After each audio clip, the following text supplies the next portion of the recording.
సూర్యాపేట జిల్లా కోదాడలో జాతీయ రోడ్డు భద్రతా మహోత్సవాలు ఘనంగా జరుగుతున్నాయి. కోదాడ బస్టాండ్ ఆవరణలో ప్రత్యేక అవగాహన కార్యక్రమం చేపట్టారు. ఈ కార్యక్రమంలో డీఎస్పీ, ఆర్టీఓ, ట్రాఫిక్ పోలీసులు, ఆటో డ్రైవర్లతో సమావేశమయ్యారు. ఈ సందర్భంగా కోదాడ డీఎస్పీ శ్రీనివాస్ రెడ్డి మాట్లాడుతూ రోడ్డు భద్రత విషయంలో నిర్లక్ష్యంగా వ్యవహరిస్తే కుదరదని హెచ్చరించారు.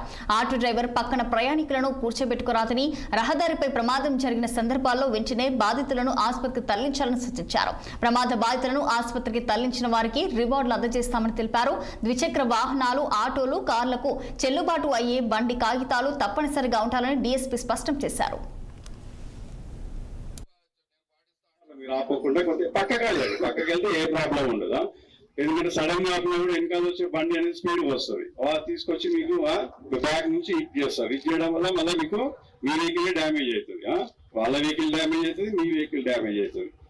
కాబట్టి మీరు ఈ యొక్క ఏవైతే ఈ భద్రతా వారోత్సవ సందర్భంగా మీకు తెలియజేస్తున్నామో వాటిని అన్నింటిని కూడా తప్పకుండా పాటిస్తారని నేను కోరుకుంటున్నాను. మన ఎంబీఏ గారు కూడా చెప్తున్నాను. సార్ వీళ్ళంతా పాపం వీళ్ళ వాళ్ళు పొద్దున కానీ ఒక రోజు పని చేస్తేనే వాళ్ళకి ఆ రోజు కుటుంబం అనేది ఆడుతుంది. వాళ్ళకి ఒక 2 రోజులు ఏదైనా పండుగలు పబ్బాలు వచ్చినా కూడా పాపం ప్యాసింజర్స్ కూడా ఉండరు వాళ్ళు.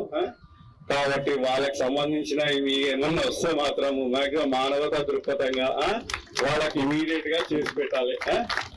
దీనికి మా యొక్క ఎస్ఐ గారు కూడా మీకు 100% ఒకవేళ ఇంకా ఏమైనా ప్రాబ్లం ఉంటే మీరు స్వయంగా నా దగ్గర కూడా రావచ్చు. నేను 100% మీకు ఎక్కడే